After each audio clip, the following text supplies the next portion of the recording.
Informed Choice Radio, episode 493 with Fritz Gilbert, author of Keys to a Successful Retirement. Live from Sundial House Studios, this is Informed Choice Radio. Want to make the most of your money and your life? You've come to the right place. Now, here's your host, Martin Bamford. Lockdown life has given many of us a glimpse of what our retirement might look like. What will you do with your free time when you retire? My guest on the podcast today is fire practitioner Fritz Gilbert. Fritz retired early after more than 3 decades in corporate America, where he progressed through the various levels of a multinational corporation, serving the global aluminium industry, or aluminum as he says in America. He's founder of the award-winning fire blog, The Retirement Manifesto, which is focused on helping people achieve a great retirement. I had a conversation with Fritz from his idyllic cabin in Blue Ridge, Georgia, and he showed me outdoors outside the window. It looked absolutely idyllic, absolutely beautiful.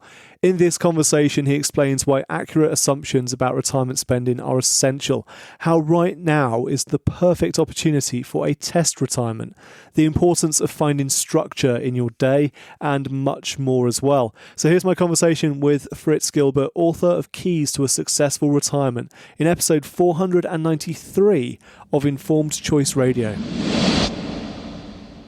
So Fritz, perhaps you could start by telling us a bit about you and just a bit about your story, really. I'm interested to hear the journey you've been on to bring you to where you are today.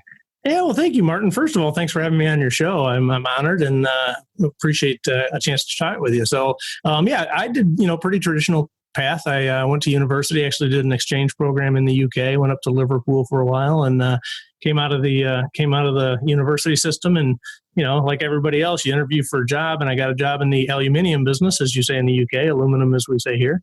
And never dreamed that it would turn into a career, but I spent 33 years with the company and good career. I got enough variety. People say, why would you stick with one company for that long? But, every 2 or 3 years I was getting a new job. We moved 9 times with my job. So we got to move quite a bit around the country. I traveled globally. It was a good job. So I just stuck with it and had a good career. So I retired at age 55 about 2 years ago and moved up to a cabin up here in the mountains with my wife. I've been married 32 years now. And we've got a daughter who's out in the Seattle Pacific Northwest area. So that's a gorgeous area with a granddaughter and her husband. They're out there. So we're empty nesters living the dream of early retirement. So life is good. Fantastic. Now, when we speak to people who are members of the FIRE movement, there's often a pivotal moment in their life when something clicks and they think, okay, now is the time to make my plan for early retirement. So is that the case for you? Was there a turning point? Was there a spark of inspiration? I've thought about that, Martin, and I would say it was more of a gradual thing. All through my career, we always, my dad said, hey, it's easy to get wealthy. Just spend less than you make and do it for a long time, right? It's simple, but not easy. So we've always been, prudent savers. We've saved in the 401k, which is kind of our, in the U.S., savings plan that a lot of companies have. They do an employer match and whatnot. So we've always been diligent savers, but I really didn't think about the early retirement stuff probably until I was in my mid 40s, maybe. And I had some friends that were starting to retire, in their late 40s. And I'm like, wow, and I started looking at our numbers and, it's like, man, we could actually do this, So it was kind of a gradual phase in. The foundation was good saving habits. The realization kind of came as my friends started doing it. And then probably around 50, I really started getting serious with the numbers. And we started saying, hey, what do we want our life to be like in retirement? What's that going to cost? And let's run the numbers, look at the 4% safe withdrawal rate, whatever, and start getting a target date.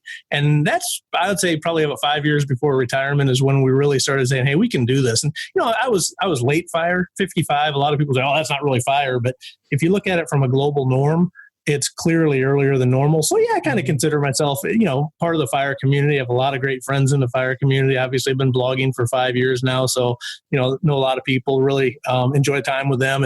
I've always been a personal finance hobbyist. And I do consider myself fire, even though I'm kind of on the tail end of it. So that's kind of how it happened. But you said there you knew you were, I guess, financially stable. You were following good financial habits. But even so, 5 years from realizing this is something you wanted to do through to realizing the dream is quite a short space of time. Do you think that's typical for people that follow that fire path? I think if you're going to do ultra fire, 30s, maybe early 40s, you pretty much have to know from the day you start working, hey, I'm gonna really crank on this thing. I'm gonna get out as early as I can. If you look at Mr. Money Mustache and how many years to retirement, you can do it maybe 10 years. But if you're going to do it in 10 years, you've got to be hardcore the whole 10 years. Ours was kind of a more, hey, let's enjoy life. We took nice vacations. We weren't materialistic, but, we always saved. We maxed out our 401k. We did the saving part first, and we were free to spend the rest. If I was really an aggressive fire advocate, we probably would have, saved more and gotten out earlier. So we kind of had that balance of let's enjoy life as we live it. You never know what tomorrow's going to bring. Mm. And also kind of the recognition after doing that for, 20 plus years, that's why the 5-year window for us was a little bit shorter, because we already had that foundation of 20 years of good savings. So I think it's a question of whether you want late fire or early fire, how aggressive you have to be through the course of the working career. And we've spoken to fire practitioners before, and they've talked us through the sort of 4% rule and how they've worked out their number and things. So when you sat down for that first time and crunched your numbers, did anything particularly surprise you, or did was it a revelation, I guess I'm trying to ask? I think the realization I had, Martin, was how important it is to have a realistic spending assumption.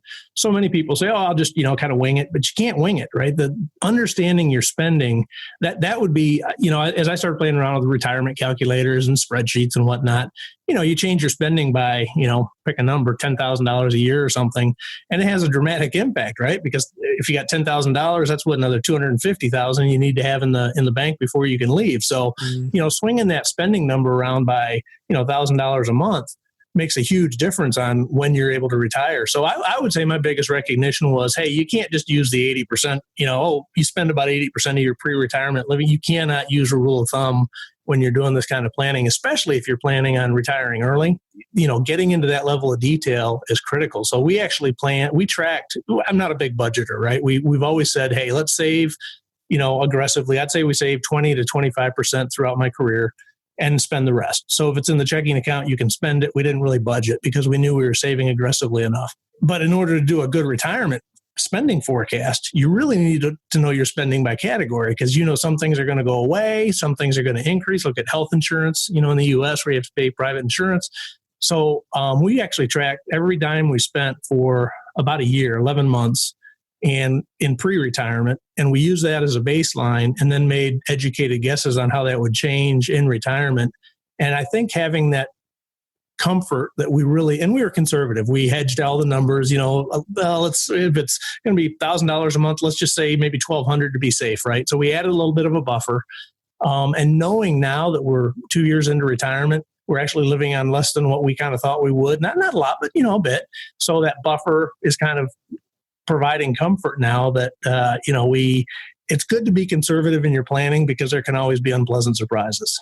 As I think we're all realizing just right now with what's going on in the world. But it's an interesting point you make there about assumptions, and something we often see when we're constructing lifetime cash flow forecasts for our clients is just a small change to an expenditure figure, an income figure, or even an assumption about inflation or the cost of debt or investment returns. When you compound those over many, many years, 20, 30, 40 years, they can have a huge difference to the outcome at the end of the line. Absolutely. And, same with if you look at inflation assumptions or return assumptions, right? Any of the assumptions that you put in the model have an equally significant compounding effect. So yeah, it's important to, if you're barely, the numbers say, I can just barely make it, work one more year. It's better, in my view, to have a little bit of a buffer, because when you ultimately do get into retirement, it's a lot more enjoyable ride if you've got a little bit of cushion in your numbers, instead of constantly having to watch every dollar you spend for the rest of your life. Nobody wants to live that way, so it is important to get the assumptions right and to build in a little bit of a buffer so that when you do get into retirement, you can relax a little bit more. It's a nice way to live life. And we're using that word retirement, but it means different things to different people. Lots of people right now live in this lockdown life, as I am, in my bedroom at home rather than my office at the moment. I think are getting a little bit of a taste, a bit of a flavour of what retirement might be like, not having to go to the office, not commuting, etc. But what does retirement look like for you? What does it mean to you? Yeah, let me touch base on your kind of everybody's living a little bit of the retirement lifestyle right now. One of the things that I think is critical is to kind of plan a test retirement period as you're maybe within 2 or 3 years of retirement, and use it to kind of think about what do you want your life to be like. And this is a perfect opportunity for that. Everybody's stuck at home. You're with your spouse or partner if you have one. You're closer to the retirement lifestyle than you'll ever be. And, what a perfect opportunity to kind of do a test retirement and spend the time thinking about what do you want your retirement to be. You can never really know until you get there what it's going to be like, obviously, but it's as close as you can make it. So we did that for 10 days over a Thanksgiving holiday, and it was probably one of the best things we did, because for the first time, we really just stopped and said, okay, what do we want our life to be like? And if you're not intentional and think through that, it's been proven that the people that are more intentional and think about their life in retirement while they're still working have a statistically significant smoother transition into retirement and a more enjoyable retirement lifestyle. So enough on that. Take advantage of it to do a test retirement. In terms of our lifestyle, we love retirement. It's great. We live up in the mountains. We moved out of the city and we're up in the mountains now. Spend as much time as we can outdoors. There's hiking trails near here. There's trout rivers that I can fish on. There's mountain biking. We're very active, very much outdoors. We kind of have a split personality. For part of the year, we're at our cabin in the mountains. And for part of the year, we travel in our RV, caravan, I think as you say in the UK. We travel around the country. Our daughter's in Seattle. So last summer, we took a month, drove out for a month. We stayed there for a month, and then we took a month to come back. So we did a 3-month cross-country travel. So obviously, when you're doing the camping side of it, it's a little bit different lifestyle than when we're here at the cabin. But here at the cabin, I would say what I found, Martin, was a lot of people, part of the difficulty in the transition is you lose all that structure that work provides, right? You got to be at work at a certain time. You got your deliverables. You got your, metrics that you've got to report to your boss on, whatever. Once you get in retirement, there's none of that. There's no structure, right? You can do anything you want, and it sounds wonderful, but some people kind of struggle with that loss of structure. So for the first 4 months that I retired, hey, we just took it easy. I slept in. We didn't do much. Loved it. But what I found in time was adding a little bit of structure to your day really kind of helps. So what I do is every morning of the week, not right now because of quarantine, but, in the normal situation, we go to the gym every morning. I take different classes. I do a spin class. We do different, CrossFit. I'm a runner like you, so I hit the treadmill, whatever. But every morning of the week, I take organized classes at the gym. It gets me active. It gets me started in the day. I feel like I've accomplished something. It adds that little bit of structure. And then I'm home by 9 or 10 o'clock in the morning, and we can just have an unstructured afternoon and do whatever we choose to do, So we'll go out to lunch. Maybe we won't. We'll go for a hike. We'll get outside.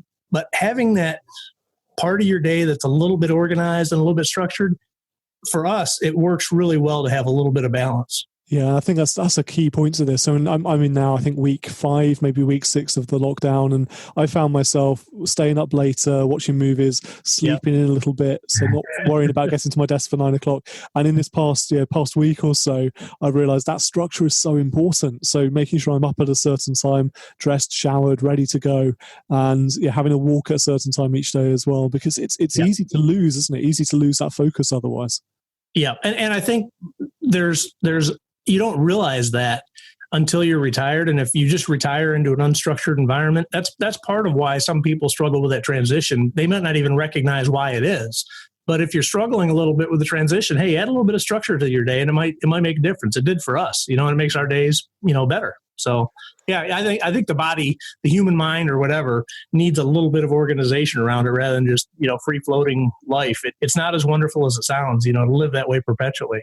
Yeah, it's good for a few weeks, maybe not for a few months or a few years. Yeah, You touched on something earlier, Fritz, which was 55. It's not early retirement. It's still earlier than normal. But yeah, how did people react when you broke the news that actually this was it? You had a goal in mind. You were going to step back from traditional work, and you were going to effectively retire at 55. What was the sort of response you got from people? I would say now I was careful to be, I wasn't bragocious, rubbing it in people's face, hey, I'm getting out and you're still having to work, right? I was always very low key about it. And I think that helped. I think the other thing was I've been writing my blog for 3 years before I retired. So it was very well known that I was going to be doing this. And I was really surprised. I would say without exception, at least for what they've communicated to me, all my friends, family, people I know, they've all been very happy for us, congratulatory. I haven't gotten any kind of, envy type responses. I'm sure they're probably there in their psyche, but nobody's communicated it to me. It's been very supportive, very happy for us. And it's been nice, to have people really supporting us doing this. You don't feel like you're alienating some of your relationships because they're still having to work and you're not. So it's been good. No, that's great to hear, and hopefully people would be pleased for you. You've done something you were driving towards, and something you were really aiming to do, which is so valuable. Now, you shared recently on a blog post your 10 commandments of retirement, and I was really interested in these. Can you tell us a bit? Maybe not all 10, but just a few of them. Yeah. And I think for me, my takeaway was there was a balance in them between the money side of retirement and then the life side of retirement, stuff we've already touched on in this conversation. Yeah, and that kind of came out. I mentioned the test retirement that we did, right? As I was thinking through the test retirement timing, I was like, what do I really want to have as kind of my principles for what what do I want to, this was before I retired. This was maybe 3 months before my retirement date. So I wrote the blog post, the 10 commandments of retirement. And it was really kind of me anchoring the things. Like I've seen a lot of people where they retire and they go into consulting right away. And I'm like, what's the point? If you're going to go into consulting and continue to work, hey, stay in your job, right? So I didn't want to get into a situation. So one of my commandments was make no new obligations, or be very careful about making obligations, because you finally freed up all this time. Don't just lock it all right back up again, right? What you've worked for is this time freedom. Cherish that time freedom, at least for a period of time, right? Give it a year, let yourself settle in. And I guess, you said it's a balance. I think if you go into something with a positive attitude, with a feeling that you're going to enjoy it, that it's going to be great, versus I'm not really excited about this, I don't really want to leave my job. There's a little bit of a self-fulfilling prophecy, I think that works there. And the attitude is one thing you can control, right? So one of my big principles was, hey, be positive, look at the bright side of things. Even if things get kind of rocky, hey, count your blessings. Well, you're not having to work anymore and you're only, 55. So be thankful, look for things to be thankful about. So a lot of it focused on the mindset and helping others, getting involved in charitable type work. Cherishing friends and family, relationships. So I think what I found was probably 2 years before retirement, you think it's all about the money, right? You're focusing on the numbers, you're focusing on the safe withdrawal rate, what are we going to spend? And that's really important.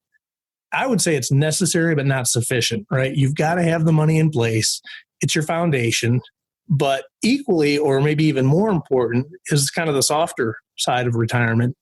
To have a really great retirement, you really need to focus on the softer things and think about, what am I going to do that gives me purpose? How am I going to do to build relationships outside the workplace? What am I going to get engaged in that, I find enjoyable? Because now the activities you do are no longer driven by having to earn a paycheck, right? So the world is your oyster. You can do anything. What are you going to do? Focusing on those kind of questions, I think, is really the core of having a great retirement. No, I'd agree entirely with that. A number of clients who have come to us at our financial planning practice and told us, we want to retire at X, and given us a timescale. And you question them and say, well, what are you going to do once you retire? And the ones who have got a clear answer, who have got that purpose, they're the ones that tend to have the successful retirements. The ones that maybe have the plan for the first 6 months or the first year and then nothing, sitting in the armchair watching daytime television, in the main, that isn't going to end well. And in many cases, they'll end up going back to work. Exactly. Or working a way back into their old lifestyle. We see that an awful lot actually here in the UK. Retirement, 1 or 2 years, and then reverting back to work. Is that something you see in the US as well? Yeah, absolutely. I think I don't know what the numbers are. I did a post on unretirement, and I think it was something like 25 or 30% of people go back to work. And the interesting thing is, the vast majority of those people don't do it for financial purposes. They do it for the softer side. Hey, I want to have a sense of purpose. I want to develop those relationships. So I think it is a common thread, and normally I think it's people that are looking for something that they're lacking in retirement. And, that's okay. My only advice to people is, before you just automatically default into going back to work because it's what spend time exploring things that, don't involve going back to work. Get involved in charities, find other things that you can do. Test those out for a while before you just automatically default into going back at work. Because realistically, if you're retired, you've done the math, you don't need to earn a paycheck, think about what you want to do from that perspective, instead of just naturally going back and starting to make more money that you don't really need anyway. So tell us about the book. So you've written a book. What prompted you to put pen to paper and start writing that? Yeah, it was interesting, Martin. I think I've been writing my blog now for 5 years, and I think the timing was just really good. I'd gone through 3 years of pre-retirement and now 2 years of post-retirement. And through that 5-year period, I learned more than potentially any other period in my life. I was very intentional leading into retirement, and now we're far enough along in retirement that I can look back and say, hey, of those things that we did, what really worked. And I just thought it was a really good opportunity to kind of put everything I've learned in 5 years into a very condensed summary of what are the most important keys, to a successful retirement. So I think it was just a matter of timing. The publisher approached me, and so it was an opportunity that to me just felt too good to pass up. Wonderful. We'll make sure we put links in the show notes for this episode to your website, to your blog, and also to the book, so our listeners can find out more about you and get in touch nice and easily. But Fritz, it's been a pleasure to chat. Thank you so much, and also for showing me the view from your beautiful cabin. It's it's a wonderful lifestyle you've created for yourself. It is indeed. Thank you, Martin, so much. I really appreciate being on your show, and look forward to staying in touch with you and helping people achieve a great retirement. A big thank you to Fritz for joining us for this episode of Informed Choice Radio. I really did enjoy that conversation. Do check out the show notes for this episode at icradio.co.uk. That's where you can find useful links, and also a link to Fritz's fantastic book, which we were talking about today, Keys to a Successful Retirement. Well worth checking out. What I found particularly interesting during that conversation is that Fritz didn't retire at an age that many of us would consider to be particularly early, especially if we go by the standards of many members of the FIRE community retiring in their 30s and 40s. But early retirement is still early retirement if it's in your 50s, even these days in your 60s. So I think a great many lessons to be learned from that conversation and from Fritz's experience too. So thank you for Fritz for joining us for this episode.